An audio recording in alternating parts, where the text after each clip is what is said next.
Hello, it's Wednesday night, and you know what that means. It means we're late again. But once again, it allows us to be able to bring you a breaking news story, which we'll come on to shortly. But before we get into all that, hello and welcome to the A2theK Wrestling Show. You're listening to Carl, and joining me as always, the man who puts the fucking A in the A to the K. It's Anthony.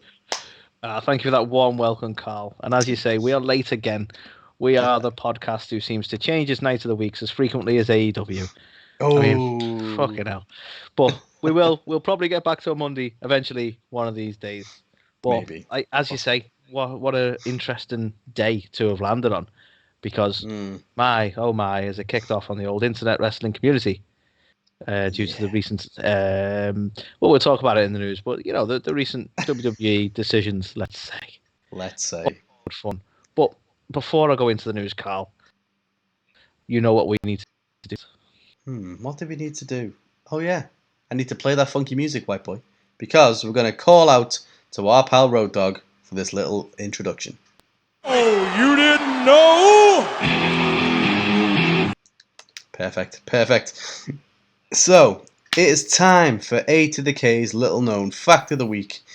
And, Anthony, it's a beautiful night. And you know what? I'm looking for something dumb to do. Hey, Anthony, I think I want to talk to you about Bruno Mars. Because, sensational performer, an absolute music megastar that he is. But did you know? Bruno is actually named after the legendary Bruno Sammartino. Story goes that when Peter Hernandez, as he's known, was a little old baby. Turns out he wasn't that little after all, because he was a wee bit chunky. And so his dad said to him, do you know what, I'm going to call you Bruno, because you're fat. So, affectionate, strong parenthood. But yeah, so he gave him Bruno as a nickname, because he was his dad's favourite wrestler, and they used to watch it together. Isn't that cute? You got the one side, little bonding time, the other side, calling him a fat bastard. But still, so I never knew that. Bruno Mars, one of my favourite artists. You know, I'm not ashamed to admit it. He's a good guy. But yeah, named after Bruno Sammartino. Absolute bangers. He's a legend.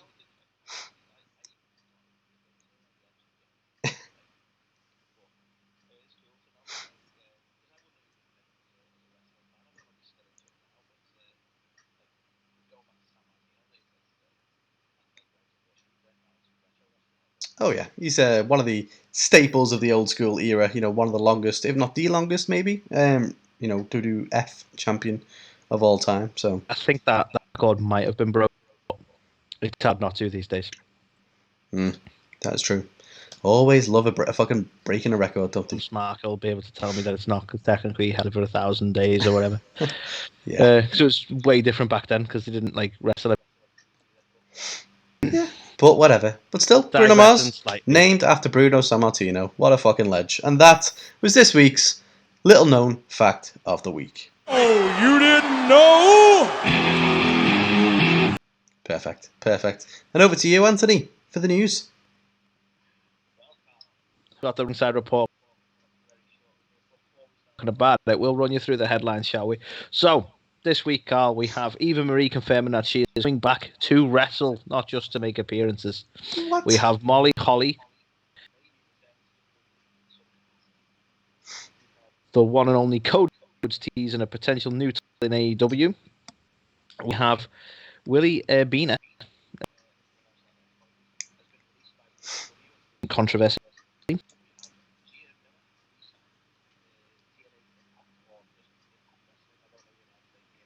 Who knows?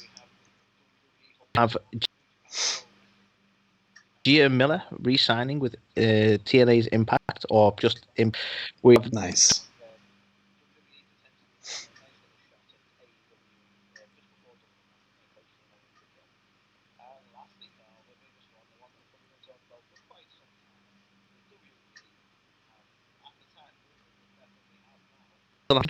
the biggest one, the one that we're probably going to talk about for quite some time. All of that on the Ringside Reports.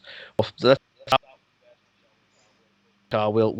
get to the main course as soon as. Let's ease in with Easy Eva Marie. So there was a lot of speculation, wasn't there, that maybe Eva Marie coming back, we would not actually end up seeing her in the ring, and so she would be more of a on-screen character that would be used to get the women over without actually being in any matches. But that rumour seems to have been squashed. So Eva Marie posted on Twitter a couple of days ago, who basically said, for the clowns who have said I'm not coming back to wrestle, and she then basically posted a little video that sounds like she's going to be wrestling. So it seems like she's tried to go out there and clear her name and clear up all these rumours. But yeah, I don't know. I think Eva Marie, you can kind of see that, what WWE seems to see in her. But yeah, she's never really blown anyone away with her wrestling ability. So that being said, she's had a bit of time away. Maybe she's going to come back, and maybe she will actually, put on some decent matches this time. But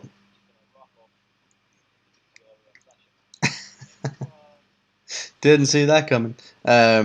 But yeah, I don't know. I think interesting that they are going to bring her back in a wrestling capacity. I suppose it made sense that was always going to be the case. But yeah, I don't know. With all the recent rumors of her not coming back to wrestle, I think a lot of people kind of saw that as a positive. But I'm open to it. Let's see what she can do if she's gonna really put her best effort in to be a really good performer in the ring. And I'm willing to be shocked. Let's go with these things.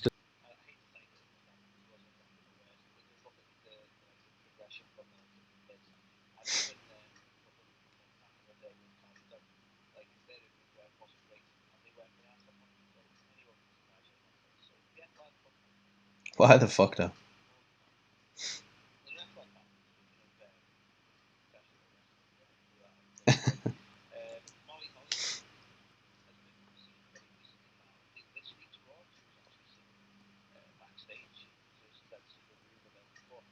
We've had it reported that she'll be there to try out.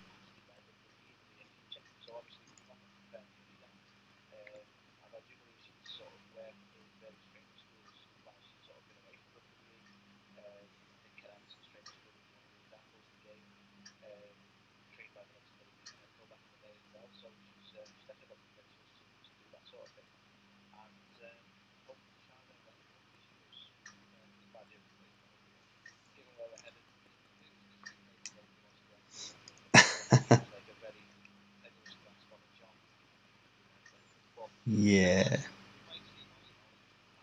Stage capacity. I mean, it would be awesome if we did. I think I'm a big fan of Molly Holly. I think she is a lovely person. No one's got a bad word to say about her out of anyone in the wrestling business. And yeah, I think well, yeah, they're trying to find someone. Exactly. Give us the juicy gossip on Molly Holly, and no one's had anything, bastards. But no, I think if she does want to get back into this, and obviously wish her the most success in it, because by all accounts she's an absolute sweetheart in the business. So yeah, all the best to her in her future endeavours. We'll come on to that. So Anthony, the next one to talk about, the one and only Cody Rhodes. So he has been in the news again this week, this time talking about a potential new title added to the mix in AEW. So that doesn't necessarily mean, though, that we're going to, see the TNT title change to the TBS title, as was potentially speculated. This seems to be an additional title, and Cody, was trying to keep it close to his chest, if you will, but pretty much tells us what it is by doing so. So he said a TBS title hasn't been discussed yet, but another title, as a lot of people can guess, has been the title that has been more discussed about potentially coming in the future. I'll let you all speculate on what that is. Hint, hint, we have a lot of people and teams on the roster. Whatever could it be? Yeah, pretty much. So, yeah, I don't know how I feel about that. Title, then.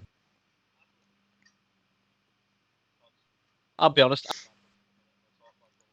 Yeah.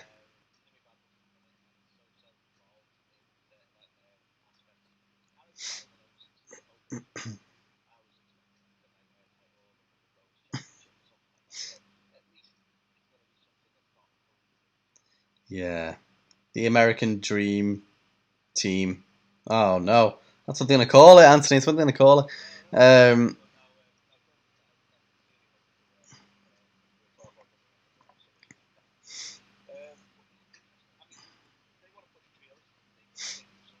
And that was with AEW that they wanted to push trios as a more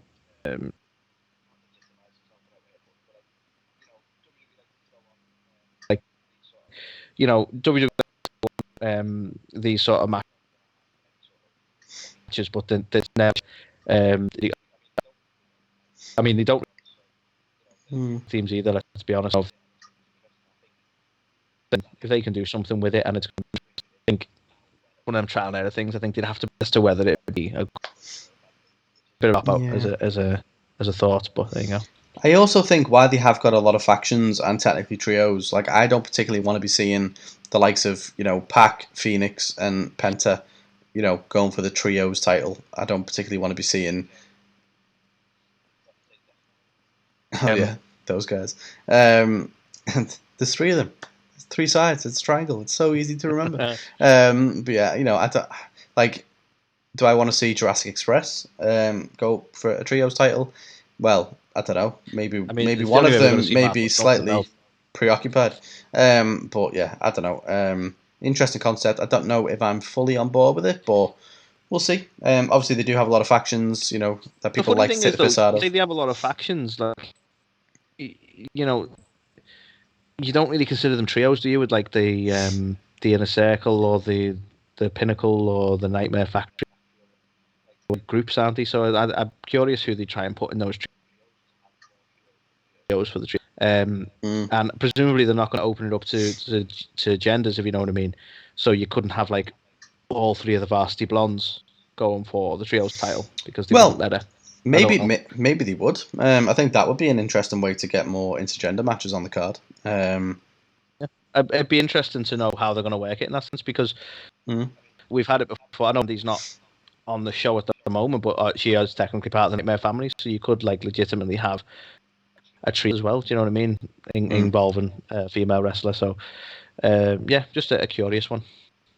Yeah, definitely. Curious case of the Codys. So, Carl, sticking with AEW, and really incidents with Spanish and I believe he was actually on commentary at I assume he thought his mic was off, but I mean it's not really whether he might. He's been heard Arashida's accent for longer than you'd like. Well, I mean, any time is not as long. He can't officially from their announce team.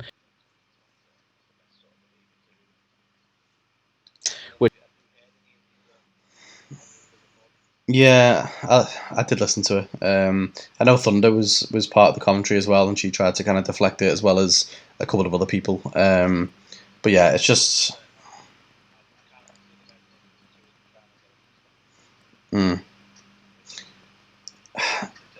It's just, I mean, I don't know. It's in poor taste, isn't it? I think, you know, especially during a time when she's been decorated for, you know, a whole year of being the women's champion, and then for him to try and belittle her as part of that, just, I don't know, just didn't really sit well with me and, you know, a lot of other people. So, yeah, obviously.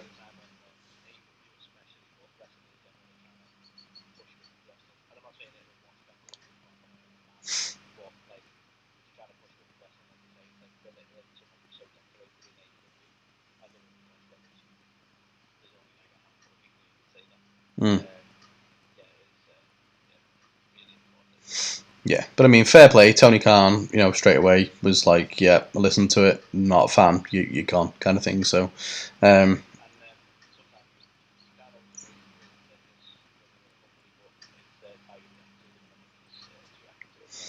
That's it. There was only one outcome that would be acceptable, and I think, unfortunately for him, he's made a bad decision, and he'll have to learn from that. And who knows, maybe he can grow, mature from it, and we might see him back again in a commentary position. But yeah, poor taste, very poor taste. So the next one to talk to you about, Anthony, is around Gia Miller. So we do not often watch Impact Wrestling. However, the times we have, we may remember or recognise Gia Miller from some of her interviewing avenues. So she co-hosts before the Impact, ahead of the Impact show, and also does a bit of the backstage interviews here and there. And she basically took to Twitter and said, "This time last year, I wasn't sure what my future looked like with Impact Wrestling. Now I know what the next 3 years look like.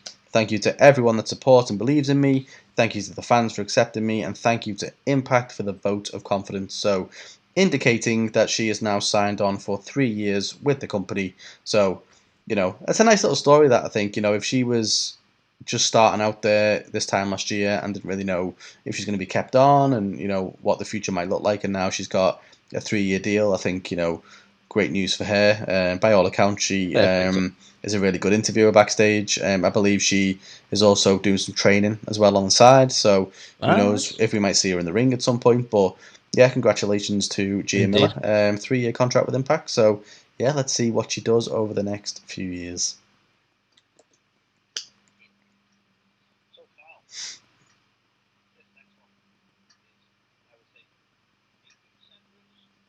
Indeed. WWE holding talks with New Japan.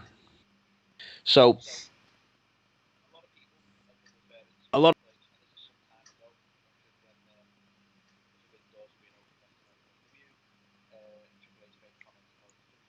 of referring, this is sometime the Forbidden Doors will be an open left.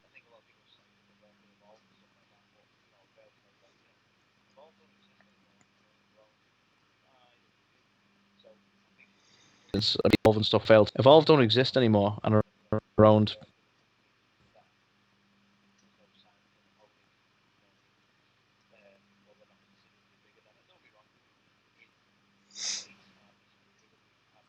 I've never in recent years any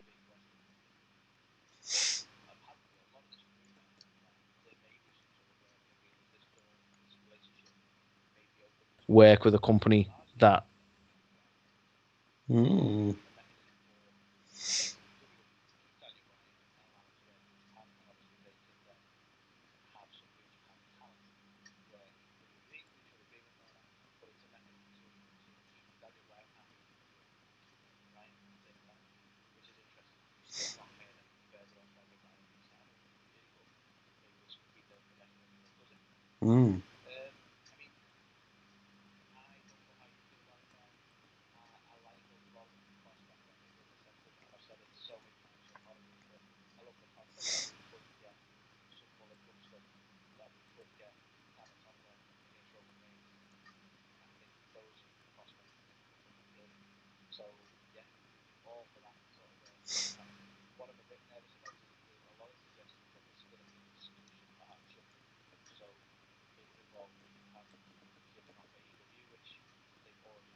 Yeah, it is interesting for me. Obviously, Tony Khan came out and did he kind of went after Nick Khan in WWE, didn't he? And was kind of like, well, we've had so and so from New Japan and so, and we've got Moxley defending the belt, and I've done this, that, and the other. So yeah, I'm calling you out, Nick Khan, and kind of like tried to play on the news, which I thought was pretty funny, to be fair. But I don't know whether that is him just kind of trying to save face because he knows that this is happening, or whether it is him kind of trying to say there's nothing to them rumours. But I don't know. I think I fundamentally believe WWE and New Japan are so fundamentally different in where they are in their places right now that I wouldn't be a big fan of it, because WWE has never been more, sports entertainment than they are right now. And New Japan still obviously has the whole traditions of the old school wrestling feel. So I think it's a better fit with AEW. I don't think we will get any kind of. I know that you want to see Tama Tonga, and I do think if we got to see Tama Tonga and Reigns, like there's no better feud than that. So I want to see that too. But I when you want look at the whole, Gorillas of Destiny versus the Tribal Chief and the Usos. I really want that. yeah, I mean that would be pretty sick. But to be fair, outside that, there's nothing which is like super exciting to me in a WWE I'll be honest now. I don't give a sphere. shit outside that, but I will mark out what's wrong. That would get the best rating of the week just for that. Oh yeah, Like absolutely. it would outdo all the other shows. I really want to see that.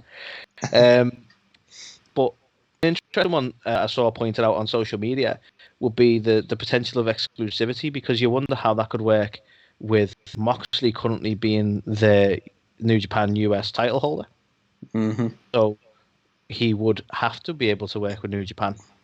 So you couldn't argue it. I get it. He doesn't have to necessarily show up on WWE TV, but you couldn't say that they don't work at all with AEW when they've got an AEW star working New Japan. It just, I don't know. Like you got to imagine the relationship is going to be fairly open ended and that they can work with both companies. Otherwise, how would that work logically? I imagine if any kind of deal made its way over the line, then we would see Moxley drop that title pretty swiftly. Yeah. For that reason, and it would be in Japan. So they'd have to get him over there. But yeah, I don't know. I personally don't see it happening anytime soon. I don't really know where it's come from as a rumor. I don't know whether it was Uncle Dave, whether it was someone else. Sorry if you said, but might have been Uncle Dave, but I think that the rumor sort of started from Daniel Bryan's interest in. I don't think there's been anything really solid at all, but I think the rumor started from Daniel Bryan's interest in working New Japan, and he I think himself said like that if he could continue to work with WWE and do some other work for other companies, that'd be the sort of paraphrasing obviously, but that'd be the ideal for him. So I think he would happily stay with WWE if they'd let him do that. I'll point out, by the way, sorry, that's it was the Wrestling Observer. Okay, so Uncle Dave. That is Uncle Dave. Uncle Dave. But so basically, it's founded on nothing. Founded on the same thing we saw. Yeah, pretty much. But no, I don't know. I think by and large, a lot of it talks about Triple H's comments like literally months ago. So I think there isn't anything particularly solid just yet. But there may be some rumblings there, and there is some legitimacy there. I mean, it would make sense if if WWE is going to cut a deal with anybody, it will more than likely be a foreign promotion that is going to that doesn't have a TV deal in the US. And people talk about a deal as well, like this is going to be the two companies working together. We're going to have the doors open, blah blah blah. What if it is literally just a deal of going, yeah, you can have Daniel Bryan if we can have this fella, and we'll do it for like X amount of months, and it's not really New Japan working with WWE. It's just a simple trade between two companies like that. It's not alien as well. Like WWE have done this before. They did this with WCW. They've had partnerships with them Progress and stuff in the past. So exactly, and that's the thing where it's like it's not like you're gonna suddenly see like New Japan invade WWE or anything. It could just be a simple deal for Daniel Bryan's sake, and they go, well, we want something out of it, so we'll take Tama Tonga because I'm going to keep harping on that one. You know what I mean? Yeah. We could see some sort of deal like that. Again, look what you've done, Anthony. Look what you've done. We know the WWE exec listen to the show. You haven't shut the fuck up about Tama Tonga, so they go, we must get this guy, whoever that is. And then, here we are today. But yeah, I don't see it happening, but if it does, yeah, I guess it would make sense. But I don't see it. Fine. And something else I didn't see happening, but seems like it's going to happen. So we are going to get Alberto El Patron, formerly Alberto Del Rio, against Andrade soon. So back fucking baffling this. Absolutely back in September 2020, we know a lot about Alberto El Patron and the stuff he's done in his past, and so on and so forth. But in September 2020, he was charged with one account of an aggravated kidnapping and 4 counts of sexual assault. So, yeah, basically that should have gone to trial earlier this week, but is now being pushed back to the start of August. So yeah, obviously, yeah, it's a tough one, isn't it, to talk about? But at the same time, from a wrestling standpoint, it technically frees up Alberto El Patron to take on bookings. So what has since been announced? No, I was going to say what has since been announced is in July, it is likely that we are now going to get Alberto El Patron taking on Andrade in a match that people didn't think would happen because of the impending court case. But yeah, interested one. I know a lot of people have wanted to see this and wanted to see it on quite a big stage. But yeah, the fact that we will get to see it, despite thinking we wouldn't, is definitely interesting. But yeah, it's very sour. I'm really surprised any company would want to get involved with this. Yeah. Imagine owning a wrestling promotion, and obviously not like a massive wrestling promotion. Imagine owning a wrestling promotion and going, yeah, okay, potential convicted felon. You know, obviously we're still waiting to trial, but potential convicted felon. Let's have him on. Like, the fuck? Like, you would want to stay way the fuck away from that. I'm quite surprised that they're open to this. I know it's a money match, and a lot of people still want to see it, but yeah, like that's gonna be a little awkward. For the lesser known promotions, this is typically the kind of thing they will do, because this is a star that they may not normally have had the opportunity to get, and as you say, that is a big money match for them. I think a lot of people are really keen to see this take place. So, it's is it a gamble? Absolutely. But I mean, they reckon there's no such thing as bad wrestling. We're already talking about in this company, so yeah, working. It is working. So yeah, obviously, the circumstances are not great in terms of how this match has come about, but yeah, we are going to get to see it, and by all accounts, it will be a good match if it actually takes place. But yeah, I guess we will bring you more updates on the impending trial of Alberto El Patron when it does happen in early August. But yeah, that is mental.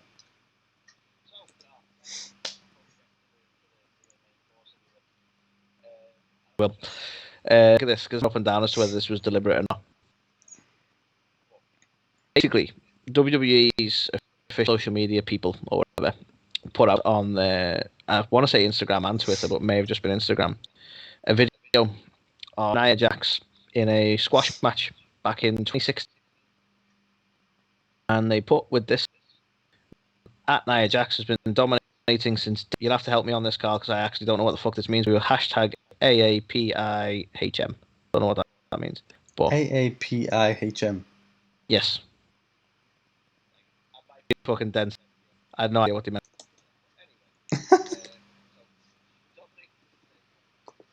By that, but anyway, the person she's squashing in this match, and it was one Britt Baker in one of her, I think her only main show appearances in WWE, and a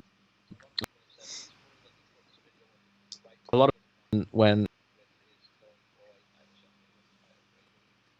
and you could argue it was coincidental, but I think it might have been subtly deliberate. And to be honest, I don't think there's anything wrong with that if it was deliberate. I think it's quite playful in a way.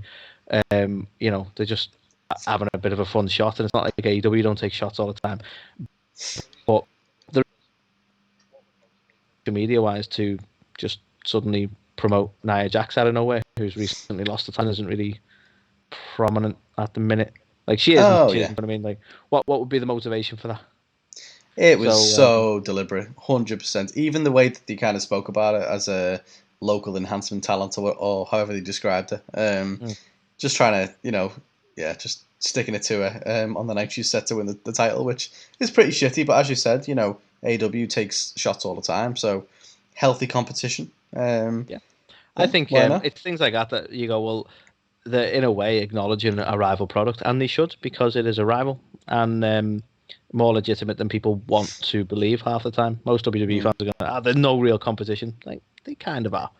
Like, because you could talk about, oh, this week's numbers for AEW are only like 500,000 and not doing well. It's like, yeah, they might not do well on TBS, but they were still doing really well on Wednesday night on TNT. So that's a Oh yeah. that's a TV Also, decision. Do you know what I mean? But also whatever. move to a Friday slot when people aren't expecting the change. Also on a different network. Also at a different time slot at 10 p.m. So yeah, I Yeah. think it was a And pretty let's good be number honest, considering. right? And I poked fun at the beginning of this about the frequency that AEW move nights. It's hard to keep track of Dynamites, and these are maybe teething things. They're not as well set as like Raw or SmackDown. They haven't been well established for over 30 fucking years. So there's going to be a bit of movement, a bit of confusion, and it's like when people talk about like, oh, they're bringing in all the old names, because spoilers for Double or Nothing, but they've signed Mark Henry now. They're not signing them in ring by all accounts, but they've got Mark Henry now, and it's like, oh yeah, bringing in all the old names like a retirement home, etc. And it's like, yeah, I get your criticism, but at the same time, they're a new company who most casual people have never heard of. So, of course, you want to draw eyes to your product. Yeah. Just business, isn't it?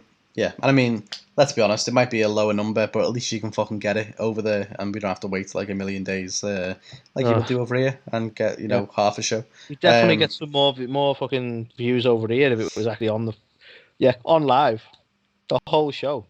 They really need to sack ITV off. It's shocking over there. I remember I was I'm actually quite digressing from the excited. original news I was article, quite excited when they signed with ITV because obviously the whole history with World of Sport and stuff like that. I was like, Yeah. oh man, it's going to be on terrestrial telly and people are going to be able to see it. And I used to think back to like me as a kid not having cable, being able to watch it on WWE when it was on Channel 4. I was made up, but what a shit show it's been for us over here. Terrible. Yeah. And I think it was due to ITV very quick disinterest in sports like afterwards, and I've mentioned that in the past, so I won't harp on too much. Like, again, I'm not here to talk about AEW's numbers, but yeah, it felt like definitely a deliberate pop at, and I think it's clear that they see each other as rivals, whether they want to admit it out loud or not. Yeah, And definitely. they should. They should. It is. But speaking about things, so breaking news, hot off the press. This story was originally as a rumor. it started out as a rumor of potentially some major names being cut from WWE. So this came off the back of I think it was Sean Ross Sapp at Fightful Select, I believe it was saying that there was going to be some even more departures, and some pretty big names as well. That was kind of. Yeah, boy was he. So we basically found out a couple of hours ago that there's been several WWE releases today.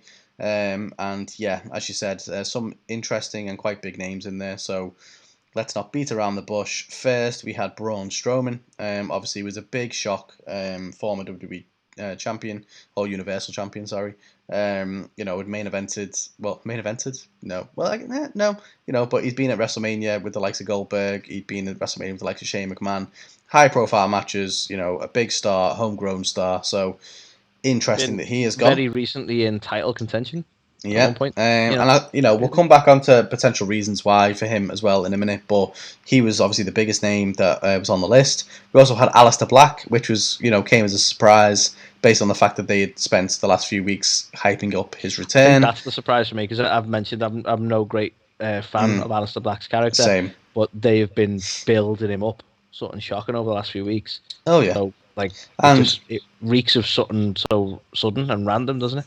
He was actually on the show as well, wasn't he, this week? Was it this week or the previous week? I can't remember. But he'd been on TV like recently. Yeah, the most recent SmackDown, which at the point we obviously, if you're listening to this on Saturday, then you'll have seen another SmackDown since. But if you listen to us now, then the most recent SmackDown, he attacked Big E, and we'll talk about that. We will. So yeah, another shocking name. We also had Murphy, who had got himself into tremendous shape, and after the whole thing with the Seth Rollins and the Mysterios and stuff like that, we were quite keen to see him, get back in the mix. And obviously they brought him back briefly, and it was a game with Seth, and then he went away again. So it seems like they just had no plans. Get rid of that pervert chasing after a young girl like he did. Yeah. The next one we had was Santana Garrett. Now I don't know too much about her. I know she was an NXT talent. She wasn't getting a lot of airtime. Like that one doesn't surprise me a lot. And don't be wrong, she's very talented and could have used them. Right. So when they release someone who's, it doesn't surprise me. Yeah. So like that isn't the most shocking one on the list, really. Okay. Potentially more shocking was Ruby Riott, obviously one half of the Riott squad with Liv Morgan. Interesting, we spoke about it before we came on the air, the fact that they've only released Ruby and not Liv. Now, anyone who listens to the show or watches the show knows I'm a big fan of Liv, and I think she's got a lot of potential to be, a women's champion in the future. So I'm not totally bummed, I guess, for her, but whether that means they've got any plans for her as a solo act at the moment, I'm doubtful. So that's... Funnily enough, the her love interest the last time she was a solo actor was released, hasn't she? Well, yes, that is a wonderful segue. But yeah, maybe surprising to some, maybe not to others. The final release of the 6 was Lana. So Lana to confirmed. I mean, maybe. I mean, obviously Miro's there, but I don't know. This one did shock me a bit, to be fair, because she has been featured quite heavily. Obviously, she had a lot of airtime with stuff with Nia Jax, and then that kind of fizzled out a little bit, but then it kind of started up again when she tag teamed with Naomi. And yeah, I don't know. Obviously, we had that. She was literally a focal point every week of she's going to get put through a table. And we were saying at the time, like, fucking hell, really, is this... that's how kind of she's gone out as well. So you've been going to get put through Yeah, a table for months of exactly. just relentlessly every week getting put through a table in some capacity. Then we're going to kind of forget about you, and then we're going to sack you. Yeah, and I feel like, at the time we were like, what is this? Is this them getting back at Miro for going to AEW? I mean, like, they did fire him. Like, we couldn't really get put our finger on it, but it seems like that maybe that was the fucking case, because now after all that, they've binned her off anyway. And, I'm not going to be one of these people. I'd heard when they were doing that whole wedding angle with her cheating or marrying Bobby Lashley after cheating on Miro and all that bollocks. I heard she was like her desire was looking to get into soap opera acting. So it could potentially be that we don't see her in the ring again if she can crack into that sort of thing. And that's what she wants to do. She wants to do more of that sort of soap opera style acting. Then we might never see her in the ring again. Yeah, I mean, that's been spoken about quite a bit. I think she does want to get, a career in acting. But for me, it's a shame because you can notice quite a big improvement in her in-ring ability. Like, she isn't someone who just didn't try and was just there, to the fact that she was pretty or anything like that. Like, she did actually make a good go of it, in my opinion. And, it is a shame after all that for her to not do it. But if she decides she's not going to be doing wrestling anymore and she wants to go on to other opportunities, I guess it would make sense. I believe there was a lot of talk around, there was a couple of people in here who actually requested their release, and so it wasn't just them just going, nah. Now, we know one person who that wasn't the case was Aleister Black, so he was the first to comment on it, saying he's gathering his thoughts. It was a complete left field for him. He was obviously just starting. That was news we reported on a few months back, and they obviously didn't want to grant him that, but they did repackage him. But when you go, well, obviously, prize the release, prize the those. Yeah, I think I don't know. It's a weird one, isn't it? I think he obviously had that time frame where Zelina had gone and he was just kind of sat there doing nothing. And I think he must have made his decision and had the backing of the company that they were going to bring him back and make him a big star. And we'd seen all the rumors, so I guess it's come as a shock to him that he's gone, okay, I'll come back, and then they've gone, nah, no, you won't, and like binned him off. Well, it'd be pretty bad now if she comes back after he got fired. But another one I wanted to speak about when we were talking about people potentially not having a future in wrestling is Braun Strowman. Now, he posted a Instagram post just saying what a wild ride and stuff like that, and big thanks and stuff. But there's been a lot of speculation he doesn't want to remain in the wrestling biz, and he actually wants to go back to bodybuilding as his primary focus. So he...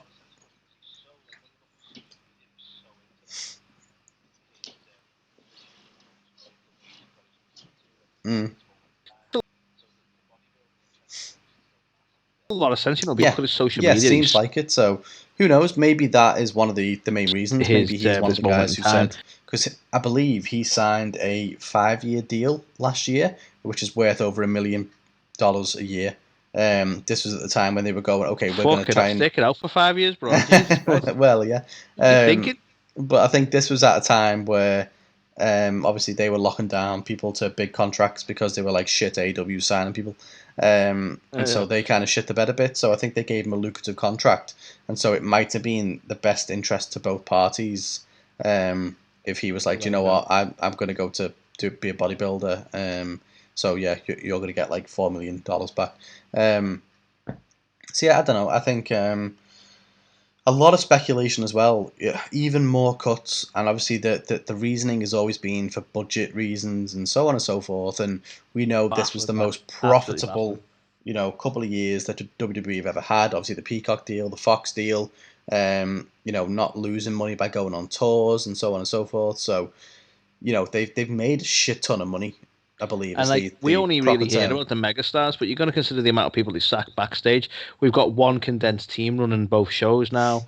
All the top managements, all the head office managements have been shaken up, something shocking. Yeah. This apologies, I keep going Tony Khan in my head. I know it's not his name, but the Nick Khan is like, he's only been there a few months. You know what I mean? Like there's been a lot of change in that sense as well that you don't hear about as much, but it's still happening massively. I think a lot of people are making that, they are connecting the dots basically and thinking that this could mean a sale for WWE because they are trying to get the most profit out of their assets by binning off. By trying to, basically by releasing all these people, they've got more profit to be made because they haven't got all these contracts to pay out, etc., etc. So, it could make sense. I believe Nick Khan has come in. He's shaken things up a lot. He's sacked a lot of people. He's combined a lot of roles. He's streamlined the whole operation. So for a lot of people, that's where they're going, okay, why would you do that unless you were trying to make the most money possible in a sale of some sort? To Diz WWE. People say you can't polish a turd, but I'm here to prove you can. Yeah. That's right. He said it. I mean, most of it's shit, isn't it, this week? But we'll get onto that. But still, crazy breaking news, and obviously nice to be able to bring it to you. Even though we are a few days behind schedule, we are fucking right on the pulse with this one. So, we deliberately delayed it so we could talk about these rumours that we definitely knew about on Monday. Because we are so sourced, you can even say we're on the same tier as Dave Meltzer. That's why we made the conscious effort to delay this so that we could bring you these breaking news that we knew. They rang you and said, to hold off the podcast, lads. This is happening, kicking off. Yeah. But what I want to talk about briefly, Carl, it's slightly digression, but related to is, right, a lot of people and typical fans, so this isn't something that's definitely going to happen, but a lot of fans are like, oh, Braun should go to AEW, Aleister Black should go to AEW, this person should go to AEW. It's like, AEW is not like a safe haven for everyone who's released from WWE, but I do genuinely have a bit of a fear that there might be a bit of an incentive to sign some of these names that were big in WWE. But all due respect to the let's say Braun isn't going into bodybuilding. That seems fairly likely. But let's say Braun's open to discussions with AEW. All due respect to him, he would be a shit signing for AEW. Because what's he going to do? We have a bunch of big guys who are prominent on the roster who... we're not using I think someone put it on social media they've already got more talent than they can fit onto 4 shows, so signing more people is not a great thing. And I genuinely worry that they're going to try and sign some of these names that were massive, right? And that is going to be at the detriment of younger talent that we're enjoying.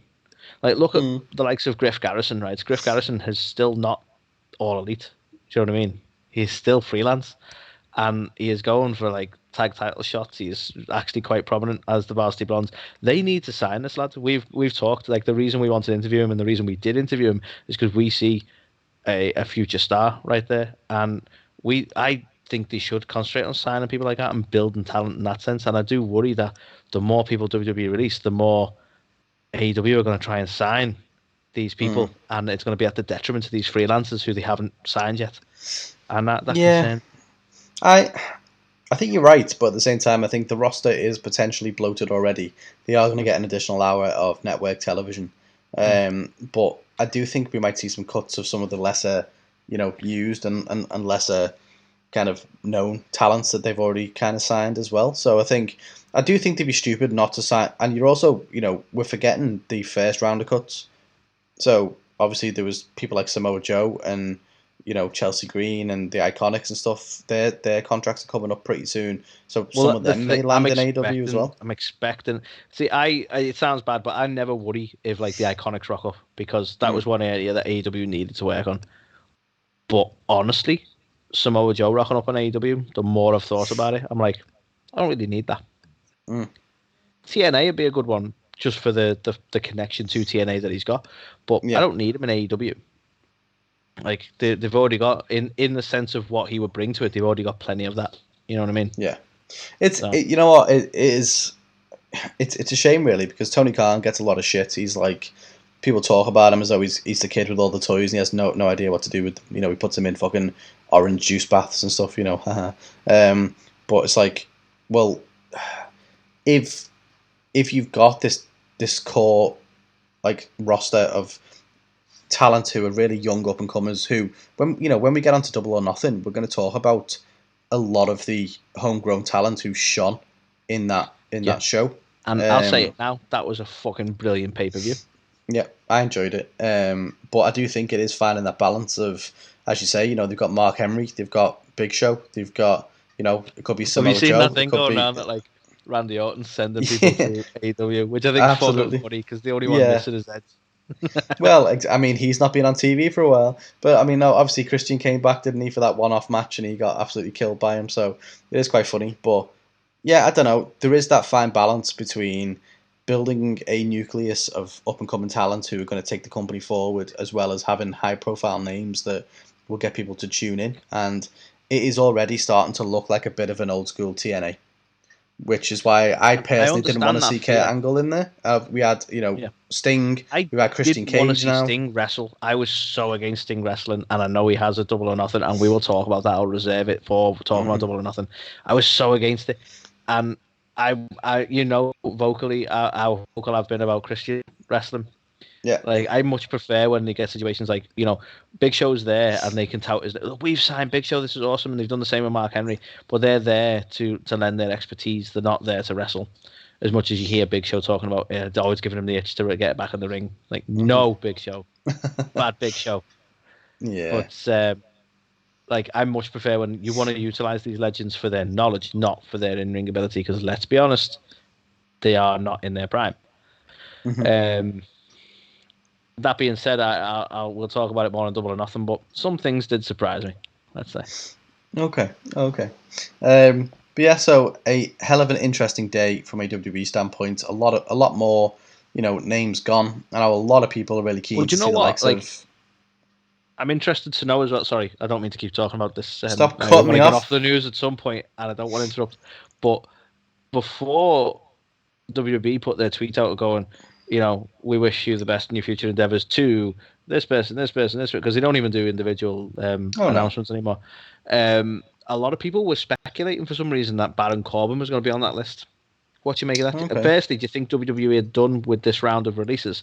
And secondly, why do you think Baron Corbin was so prominent on that rumor? So first part of the question, I think they are done for now. I do think there might be another set of releases next month. Seems to be the word on the grapevine. Baron Corbin is not a name that has come up for me personally when I've been looking at this kind of stuff to see whether he would go. I don't see it unless he wants to go, which I don't think he does. I think he's pretty much a company guy. He's happy just being there, Yeah. I know you're a bit of a Baron Corbin mark now, aren't you? Every week you're like, oh, he's good, Why the good guys beating him up? They're the bad guys. I like Baron.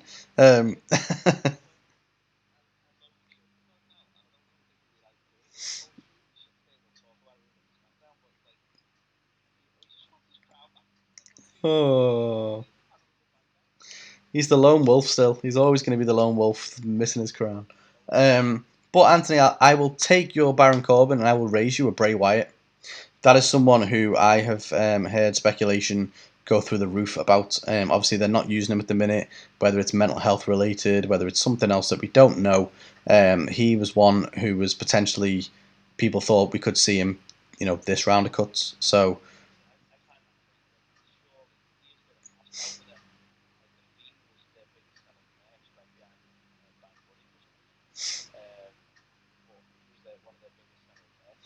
but I mean, Braun hasn't done too bad in that side of things. We take the piss out of him and we hate his little choo choo noises and all that. But he sold a decent amount of merch for WWE, so maybe it's not all about the merch.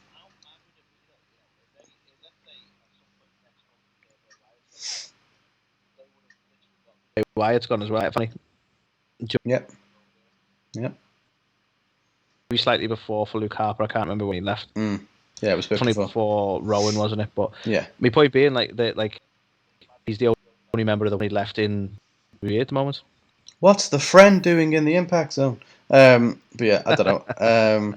Yeah, I don't think they are done, unfortunately. It seems to be too consistent, and there seems to be this big speculation around them trying to basically trim a lot of the wage bill and a lot of the excess fat, if you will. Well, yeah, I mean, it makes sense when you can have Drew McIntyre go up against Bobby Lashley just forever. Why do you need all the stars? Forever! Why do you need anyone else? When you can have Kevin Owens and Sami Zayn fight continuously. Why do you need all the stars? Why do it need to happen? That's all anybody Roman ever Reigns wanted. Constantly just battle with his own family. Why do you need all the stars? It's insane. That's it. That's just way too many people when we only need 3. Exactly. Yeah. But yeah, so who knows? Definitely some big names. Fightful would definitely write on this one, and some interesting things as well. So yeah, whether we see Alistair or Tommy End or whatever show up in Impact or AEW, apparently that's what he was called. Whether we see Buddy, I mean, there's been shouts of him being the leader of the Dark Order, which I'm not a fan of because I don't like the guy. But yeah. It's not even anything to do with my feelings towards him. I don't think they should ever have a new leader of the Dark Order. I'd feel a little bit weird about that. Yeah, it's a very sensitive one, isn't it? But yeah, so that is the news for the week. More firings, potentially more to come. We're going to get to a point WWE is just going to have to start issuing futures to people they haven't even got on their books. Yeah, like they're literally about to sign someone, they're working the notice, and then before they've even debuted, yeah, sorry, fat. Okay. Yeah, it's like, would you like to work with WWE? Oh my god, yeah, that'd be a dream come true. Well, we're sorry, but we wish you the best of luck in your future. You fuckers. Yep, pretty much. And that was the Ringside Report, and we'll be back talking about either Double or Nothing or This Week in Wrestling. No, we're doing This Week in Wrestling first, Carl. Come on. That's fine then. That's fine. We'll be back talking about This Week in Wrestling, which is technically last week, but we'll get into that. I mean, technically, these are 3 separate segments that you can listen to in whatever order you like. Exactly. So we know you don't. You might have listened to the other 2 first, and you're like, "Why is introducing them?" Like, well, whatever. That's true. Play any order we give you, damn it. So basically, this one's finished, and yeah, here's some people saying our names. Music. Yeah.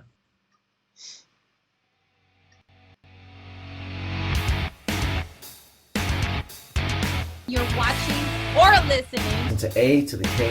The A2theK. A2theK. A2theK. A2theK. A2theK. These guys are awesome. Check it out. Check it out. Change your life. You'll be thanking me later.